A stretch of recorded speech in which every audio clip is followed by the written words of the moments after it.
Halo, selamat siang sahabat sehat RSUD Kota Bogor. Kembali lagi bersama saya di podcast kesehatan dari RSUD Kota Bogor. Hari ini saya tidak sendiri, saya ditemani oleh Dr. Agung Indra, spesialis anak, karena kita akan membahas seputar tentang cerebral palsy. Selamat siang, Dr. Agung. Selamat siang. Selamat siang semua. Halo. Ya, kita ngobrol-ngobrol sedikit ya, Dok. Kalau nggak salah, setahu saya Hari Cerebral Palsy itu tanggal 6 ya, Dok, ya, yang diperingati setiap tahunnya kalau nggak salah ya, Dok. Iya. Nah, kita mau bahas-bahas sedikit nih, Dok, sambil sharing-sharing sama masyarakat terkait seputar hal tersebut.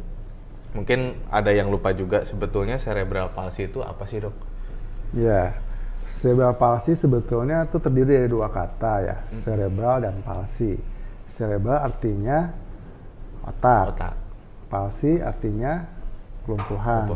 Jadi lumpuh otak. Ya, jadi suatu keadaan di mana otak mengalami kelumpuhan atau ketidakmampuan dalam melakukan tindakan atau gerakan yang diteruskan dari otak. Ya. Nah, biasanya yang terjadi karena pada saat otak sedang berkembang. Jadi biasanya dalam masa janin, dalam perkembangan. Ya. Gitu.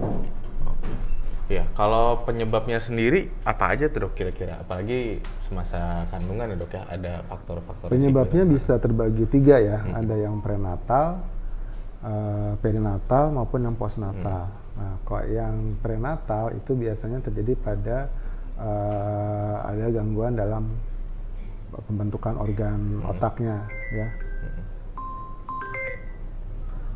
Kemudian bisa juga pada saat kehamilan terjadi infeksi, misalnya terkena infeksi CMV atau TOXO gitu ya, itu pada saat prenatal. Kemudian juga pada saat perinatal biasanya terjadi pada saat persalinan, misalnya kelahiran sungsang, atau misalnya dia ada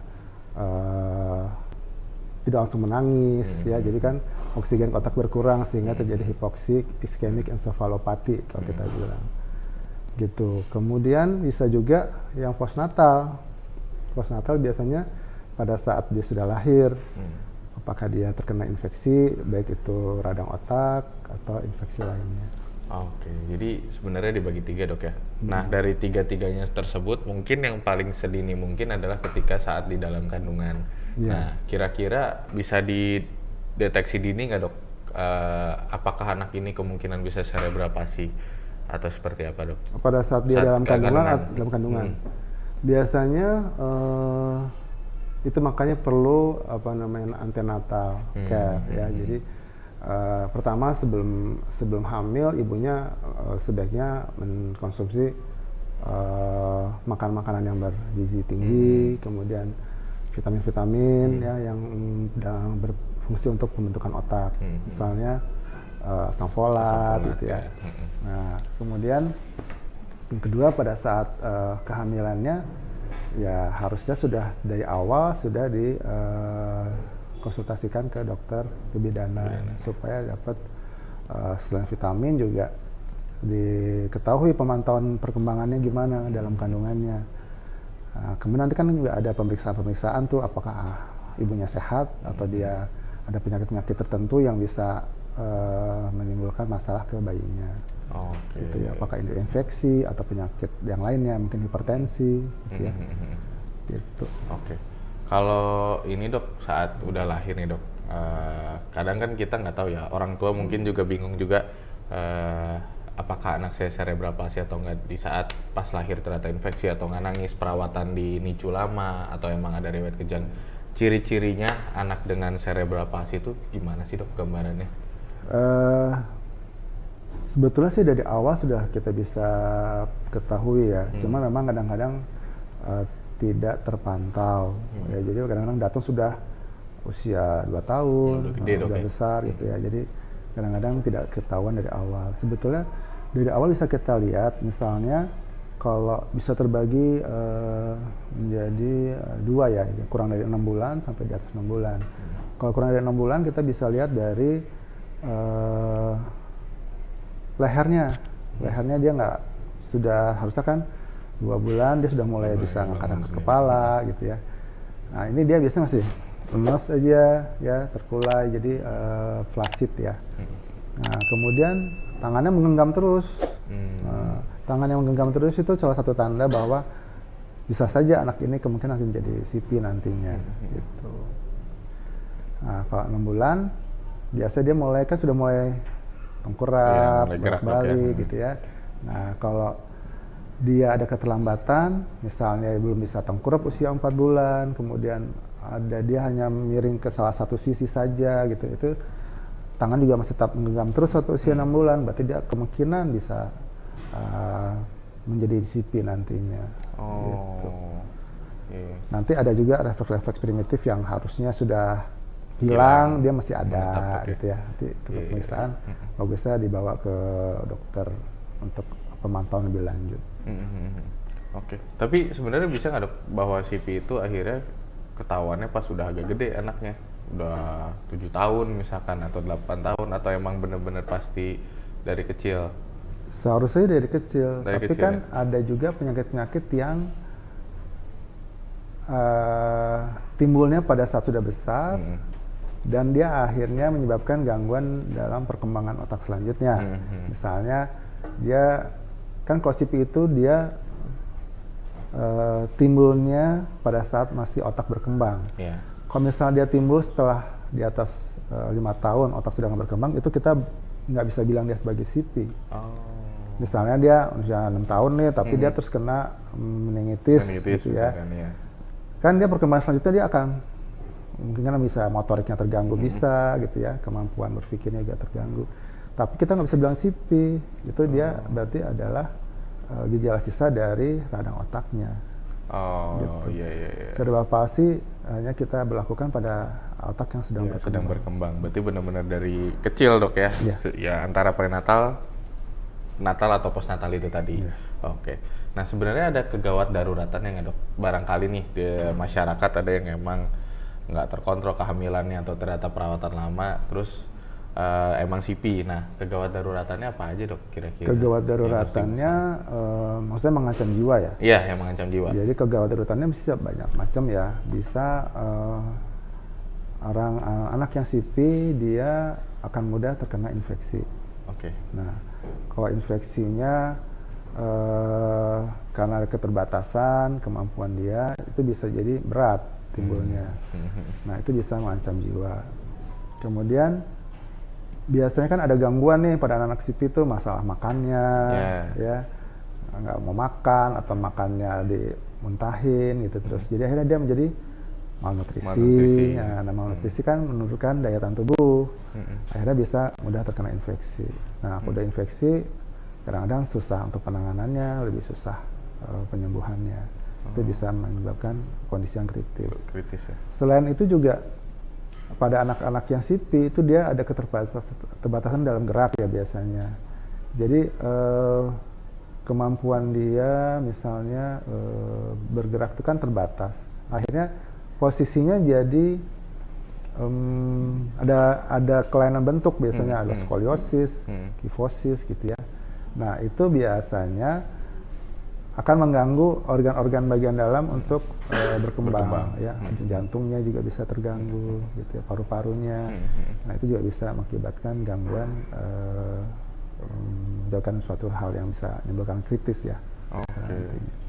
Nah itu kalau misalkan nih dok, untuk pencegahannya nih dok ya, kan mungkin harus dipantau terus ya kalau dengan penderita CP. Untuk pencegahan supaya nggak sampai entah skoliosis, kifosis dan sebagainya, apakah harus kontrol setiap bulannya atau fisioterapis atau gimana tuh dok? Ya, jadi biasanya kalau makanya bayi-bayi yang lahir, kalau kita di RSUD nih ya, bayi-bayi yang lahir dengan dinicu perawatan lama, prematur, berbulan-bulan, nah itu biasanya kita akan screening pertamanya. Kita akan screening apakah ada masalah di mata, masalah di otaknya ya. Kemudian setelah itu kita akan pantau perkembangannya, apakah dia ada gangguan nggak, keterlambatan perkembangan. Misalnya harusnya sudah 4 bulan dia tengkurap nih, belum tengkurap. Nah kalau dia kontrol teratur ke kita bisa konsulkan ke bagian fisioterapi untuk dilakukan fisioterapi. Nah dari situ kalau dia dilakukan fisioterapi dengan baik dan benar, dan harusnya dia akan bisa mengikuti perkembangan selanjutnya. Nah, yang susah kalau misalnya datangnya sudah terlambat, nah udah pasti sudah kaku, itu ya. untuk fisioterapi pun akan sulit. Gitu ya. Oke. Gitu. Nah, mungkin ini pertanyaan sejuta umat nih, Dok. Bisa disembuhkan nggak cerebral palsy? Anggaplah bahwa si salah satu pasiennya memang rutin kontrol, dipantau setiap bulan. Nah, kira-kira bisa disembuhkan nggak, Dok? Kalau yang namanya si cerebral palsy, dia sifatnya permanen. Dia tidak akan bisa disembuhkan. Yang kita bisa lakukan adalah berusaha membuat si anak ini paling tidak nantinya bisa melakukan kegiatan untuk dirinya sendiri pertama. Kemudian sebisa mungkin dia punya kemampuan yang bisa kita kembangkan. Nah, misalnya pernah dengar nggak ada yang hafiz, anak sipis hafiz? Oh iya, hafiz Quran. Hafiz Quran. Ada tuh. Jadi ibunya sering dengerin Quran, terus dilatih terus. Alhamdulillah bisa. Mungkin kita yang normal malah mungkin kita nggak bisa. Gitu ya. Ini anak hafiz. Walaupun dengan keterbatasan kemampuan bicaranya, tapi dia bisa tuh menyambung ayat, itu nyambung bisa. Jadi kita bisa mencari kemampuan yang bisa kita kembangkan. Bisa juga misalnya melukis misalnya, itu bisa. Anak-anak yang cerebral palsy kan nggak semuanya dia kemampuan otaknya rendah ya. Jadi kadang-kadang hanya motoriknya saja yang terganggu, tapi kemampuan otaknya masih bisa dikembangkan. Oke. Jadi sebenarnya kalau untuk kelangsungan hidupnya nih, Dok, kan ya pasti ada gangguan pertumbuhan dan perkembangan. Nah, apakah kegiatan-kegiatan itu harus berdasarkan petunjuk dari dokter atau dari fisioterapis, atau bebas terserah pasiennya mau melukis lah, mau apa? Sebetulnya gitu, nanti yang lebih berperan orang tua. Orang tua dia mungkin sehari-hari akan ketemu sama anaknya terus, dia bisa tahu anak ini lebih condongnya mau apa ya, gitu ya. Nah, itu bisa stimulasi dari orang tua. Nah, bisa juga dari kita, dokter maupun terapis untuk mengarahkan, ya. Kan kita bisa lihat nih anaknya, oh nih kayaknya mampunya bisa diarahkan ke bagian mana, gitu ya. Apakah lukis atau membuat kerajinan apa, gitu ya, yang dia mampu, gitu, itu bisa. Asal stimulasinya terus-menerus. Ya, utamanya apalagi kalau untuk kualitas hidup sendirinya, Dok, ya, makan, mandi, ya, gitu-gitu. Itu kan yang awal seharusnya sudah dilakukan ya. Jadi untuk terapi-terapi awal biasanya fisioterapi itu dia menekankan yang utama itu untuk melakukan kegiatan buat dirinya sendiri ya, mulai dari makan, minum, mandi, pakai baju gitu kan, itu kan harus dikerjakan sendiri. Jadi itu biasanya yang dilatih duluan. Maka kan ada pengobatannya tuh komprehensif ya. Jadi mulai dari bisa obat, kemudian terapinya juga ada terapi okupasi, sensor integrasi, kemudian terapi bicara kalau dia ada keterlambatan bicara. Gitu. Oke. Nah, kalau misalkan jauh-jauh nih, Dok, ke rumahnya pasien-pasiennya dari fasilitas kesehatan memang, tapi kayaknya perlu fisioterapi, kira-kira hal paling simpel yang bisa dilakukan di rumah aja, Dok. Apakah dituntun sama orang tuanya menyebutkan beberapa kata, atau dikasih mainan, atau ada nggak, Dok, hal yang paling simpel bisa dilakukan oleh orang tuanya sendiri secara mandiri ya, gitu? Sebetulnya sih bisa, tapi kalau saran saya sih paling nggak 1 kali dia bisa bertemu dengan dokter dan fisioterapisnya untuk tahu nih kira-kira bagaimana sih tindakan yang harus dilakukan. Misalnya untuk makan misalnya, dia makannya selalu dimuntahin, atau dia nggak mau makan, atau GTM gitu ya. Nah, itu kita bisa konsultasi dulu dengan fisioterapis, mesti gimana nih, bisa merangsang oral motor, gimana caranya, kemudian menyuapkan makanan tuh bagaimana yang benar gitu kan. Nah, itu kalau misalnya bisa dilakukan, dia akan bisa lakukan di rumah awalnya. Nah, nanti selanjutnya kan mungkin nggak perlu setiap minggu ya. ke rumah sakit, tapi paling nggak pada start awal itu dia harus tahu cara yang benar. Awalnya ya. Biar ada guideline-nya dok ya, Ya, ada betul. guiding-nya ya. Takutnya kalau ibunya memberikan makan atau melakukan supaya dia mengerjakan sesuatu, tapi ternyata salah kan, nanti selanjutnya salah. Iya. Menuntun ke hal yang tidak benar. Gitu. Iya, Lebih baik gitu. tanya ke ahlinya juga dok ya. Iya, betul. Iya. Oke. Nah ini juga nih dok, mungkin kesannya kalau cerebral palsy kan apalagi permanen nih dok ya, banyak orang tua yang akhirnya menyerah, tidak sanggup, terus akhirnya didiamkan. Sebetulnya itu bahayanya gimana aja tuh dok? Jadi akhirnya pasiennya hanya berbaring terus menerus misalkan. Iya. Nah, terus apa yang bisa kita motivasikan juga nih buat orang tua hebat yang mungkin anaknya mengalami cerebral palsy dok? Ya, jadi kalau anak itu ternyata cerebral palsy, ya kita sebagai orang tua harus tetap berbesar hati ya. Bagaimanapun anak itu adalah anugerah dari Allah Subhanahu Wa Taala yang harus kita didik dan kita besarkan ya, supaya bisa menjadi orang yang berguna. Nah, dengan keterbatasan yang dia miliki, ya kita harus mencari potensi apa yang bisa kita kembangkan, kemampuan apa yang masih bisa ditingkatkan gitu ya. Ya tadi yang salah satu yang saya sampaikan tadi itu kan Hafiz itu ya. sangat ini ya. Mungkin orang-orang nggak nyangka, ternyata Bisa ya? Bisa ya. Iya Pak. Sebetulnya bisa. Jadi memang ada beberapa hal yang otaknya itu kan tidak semuanya rusak sebetulnya. Ada bagian-bagian tertentu yang masih bisa dikembangkan.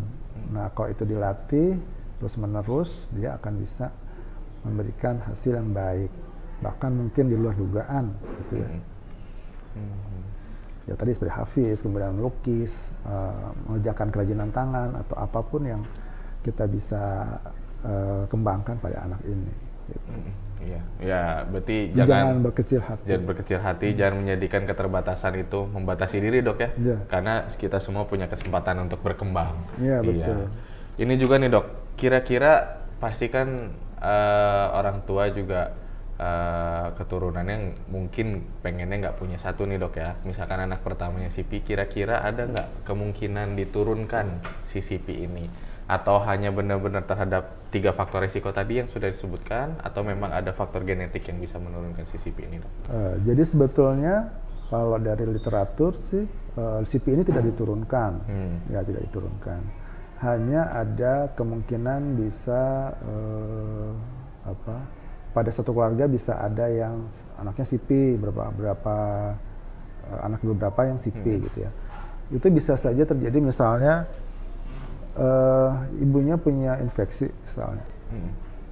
Contohnya apa? CMV misalnya. Dan anaknya lahir ada gangguan di otak, CP. Nah yang berikutnya dia belum nggak diobat-obatin nih penyakitnya. Nah itu kan bisa anak yang berikutnya ya kemungkinan bisa sama. Tapi secara genetik tidak diturunkan. Gitu. Jadi sebetulnya kalau penyebabnya dihilangkan, ibunya ingin punya anak lagi bisa. Anaknya insya Allah kalau misalnya terpantau, ya anaknya bisa saja sehat, tidak terkena CP. Iya, jadi sebenarnya bisa dikontrol, bisa dikendalikan dok ya, yang kayak gitu tuh selama ditanyakan ke ahlinya, kontrol yang betul, terus menjauhi dari infeksi. Ya, berarti golden periodnya bisa dibilang dari 0 sampai berapa dok? 1 bulan pertama atau sampai di bawah berapa? Ya si tumbuh kembang otak anak itu. Kan sebetulnya yang sejelas dari masa kandungan. Ya, dari awal. 1000 hari pertama. 1000 hari pertama. Nah, itu yang pertama. Kemudian terus pada saat lahir pun ya harus tetap dipantau perkembangannya, mulai walaupun misalnya anaknya awalnya bagus-bagus aja, bisa saja kalau dia ada terkena infeksi, nah itu kan bisa jadi nantinya anaknya ada gangguan perkembangan. Iya, contoh tadi ya meningitis atau kejang gitu dok ya. Iya, oke. Nah, mungkin kita berlanjut ke pertanyaan dari YouTube sama Instagram nih dok. Ternyata banyak yang tertarik terkait materi hari ini. Nah, ini ada yang nanya nih dok. Bayi usia 7 bulan belum babbling, tapi saat menangis kadang mengeluarkan ocehan. mamam tulisannya.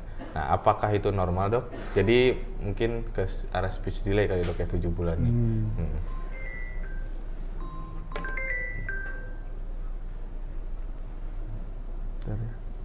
Iya, Dok. Saya kecil aja. Oke. Ya, jadi usia 7 bulan belum babbling, tapi saat menangis kadang mengeluarkan ocehan mama. Jadi mama itu kan bisa salah satu kata-kata pertama yang diucapkan bayi ya. Sebetulnya kalau usia 7 bulan kita anggap masih normal. Oke. Ya. Terus aja distimulasi bayinya. Mama nanti kita kasih yang penting tidak ada masalah di pendengarannya ya. Kalau dia misalnya berespon dengan suara, misal kita kasih bunyi kertas, dia nengok, berarti dia pasti pendengarannya nggak ada masalah. Berarti kita bisa kasih stimulasi suara, misalnya kita sering bilang mama, kemudian papa gitu ya. Dada itu biasanya akan lebih gampang diterima oleh bayi dibandingkan kalau kita minta anak kita langsung bunda, itu lebih susah. Susah, iya. Bagusnya itu yang pengulangan ya, Dok ya? Mama, papa, dada itu lebih gampang. Jadi lebih gampang kita ngajarinnya yang seperti itu dulu. Rentangnya tuh sampai umur berapa, Dok? Pengulangan kata itu? Biasanya sih 8-9 bulan lah ya. Oh, 7-9 berarti, Dok, ya masih bagus ya. Oke. Nah, gitu ya, Mams, jangan khawatir, berarti masih normal tuh di umur 7 bulan itu. Oke, lanjut Dok ke pertanyaan kedua. Apakah cerebral palsy bisa dideteksi saat bayi dalam kandungan? Tadi sudah dijawab sebenarnya sih, Dok ya. Iya. Bisa. Jadi sebetulnya sih kalau misalnya dalam kandungan untuk mendeteksi sebetulnya agak sulit sebetulnya, karena kan kita harus melihat gerakan. Nah, biasanya tetap mungkin kalau kita kan dokter anak kan ketemu pada saat lahir ya. Mungkin dokter kebidanan yang lebih bisa melihat ya. Cuman kalau ibunya memang ada riwayat infeksi, misal dalam pemeriksaan infeksi, kita bisa menduga bahwa kemungkinannya anaknya bisa saja nanti jadi cerebral palsy. Beresiko, Dok, beresiko, ya. Jadi salah satu faktor risiko yang harus kita waspadai. Iya, itu mungkin intinya mungkin Mams ya harus dipantau selama masa kehamilannya ya, sambil dikonsultasikan ke dokter Ogin saat USG kali, Dok ya. Melihat kelengkapan dari bayinya sampai perkembangan kepala dan segitunya kan biasanya diukur. Nah, nanti saat mau lahirannya biasanya kan ditanya juga keluhan ibunya, takutnya ada resiko infeksi dan sebagainya, bisa menjadi ancang-ancang untuk dokter anaknya biar bisa tahu gitu sih ya. Oke, kita lanjut lagi ya, Dok ya. Selamat siang, Dokter. Izin bertanya, anak yang terkena cerebral palsy apakah bisa sembuh total? Tidak. Saya dijawab juga ya? Iya, udah, Dok. Tidak. Iya. Jadi kalau sembuh total sih nggak bisa. Hanya yang kita bisa lakukan mengoptimalkan kemampuannya dia. Sebisa pasiennya, Dok ya. Iya. Permanen ya. Ya harus semangat sih. Oke, lanjut ya, Dok. Cerebral palsy terdeteksi di umur berapa, Dok? Nah, ini juga udah juga nih. Cerebral palsy ya paling biasanya dari awal sudah bisa kelihatan dari sih. Awal lahir ya. 0 sampai 6 bulan bisa terdeteksi. Ya, dan itu harus dipantau terus, Dok ya. Jangan karena anaknya kelihatan ketawa-ketawa jadi tenang-tenang aja, orang tuanya padahal lehernya belum bisa bangun lah, belum bisa guling-guling gitu, Dok ya. Oke, kita lanjut lagi nih, Dok. Banyak juga pertanyaannya nih ya. Izin bertanya, Dokter, apakah ada tingkatan keparahan cerebral palsy yang berbeda-beda? Mungkin grading penyakitnya nih, Dok. Ada. Jadi kan cerebral palsy itu yang kita lihat kan terutama dari motorik ya. Nah, motorik itu ada yang misalnya dia masih bisa lari, masih bisa jalan, tapi hanya satu waktu dia perlu bantuan gitu ya. Itu yang paling masih ringan ya. Kemudian tingkatan yang kedua dia belum nggak bisa lari, dia hanya bisa jalan. Kan kalau lari dia leset, jatuh gitu. Ya. Kemudian ada tingkatan yang ketiga dia bisa berjalan tapi dia harus pakai bantuan. Misalnya pakai tongkat ya, atau dia pakai sepatu yang khusus gitu ya. Itu ada yang ketiga. Kemudian yang keempat dia harus kalau berjalan dia harus pakai bantuan kursi roda misalnya. Berarti udah nggak bisa berdiri sendiri pun nggak bisa dok. Tapi dia masih tangan masih bisa bergerak gitu ya. Yang terakhir sama sekali nggak bisa apa-apa. Udah rebahan aja berarti dok. Kalau di luar negeri tuh ada tuh yang kayak dikasih pasang kayak robot gitu ya. Iya, Jadi dia bisa kemana-mana tapi ya udah canggih robot, ya. iya. Robot gitu.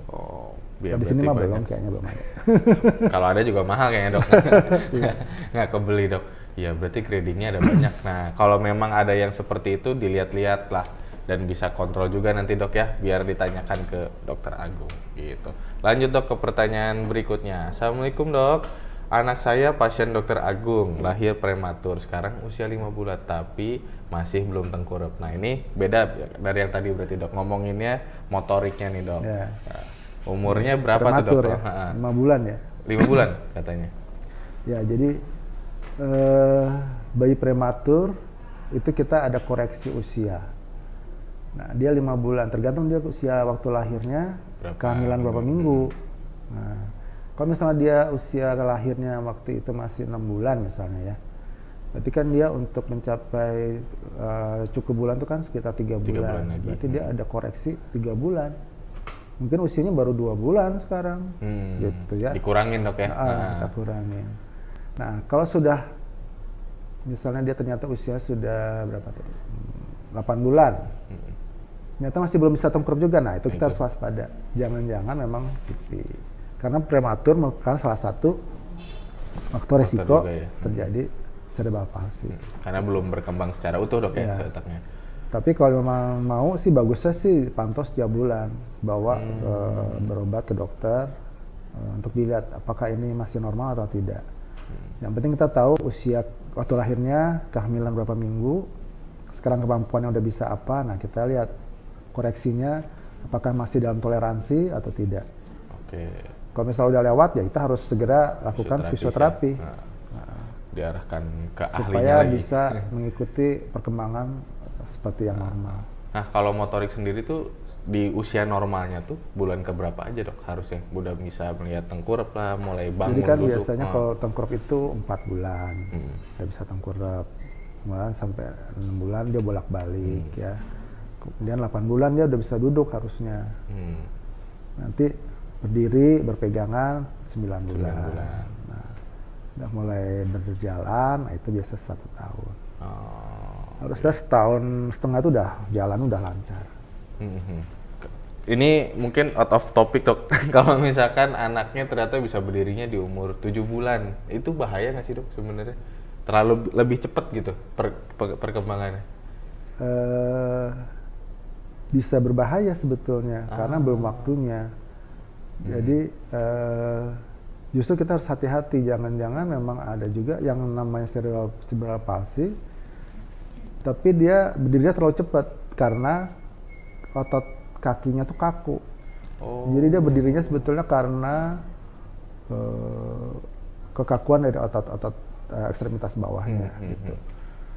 Ada yang seperti itu. Jadi kalau misalnya dia berdirinya memang dari duduk terus dia berdiri, nah itu yang benar ya, nggak masalah sih. Tapi kalau misalnya dia dari total sendiri gitu, nah itu harus hati-hati, jangan memang ada kekakuan di ekstremitas. Ada yang seperti itu. Jadi bisa ke arah CP juga pada akhirnya. Iya, ya? betul. Iya. Dan biasanya kalau ada step atau tahapan yang terlewati, itu biasanya ada gangguan sinapsinya, ya. Misalnya anaknya dari duduk langsung nggak merangkak, langsung jalan gitu. Wah hebat bisa jalan. Tapi sebetulnya biasanya ada yang kelewatan ini akan mengganggu nantinya. Biasanya dia keseimbangannya agak kurang gitu ya. Itu harus dipantau. Jadi tetap walaupun dia sudah bisa melewati, nah itu kita harus pantau apakah ada gangguan selanjutnya enggak. Karena kadang-kadang yang tahapan yang tidak terlewati ini merupakan salah satu tanda bahwa dia ada yang kurang nantinya. Gitu. Jadi sebetulnya harusnya step by stepnya terlaksana yang semua. Yang bagusnya sih ya, terlewati baik, semua. Iya. Nah, ya gitu tuh sahabat sehat RSUD Kota Bogor ya.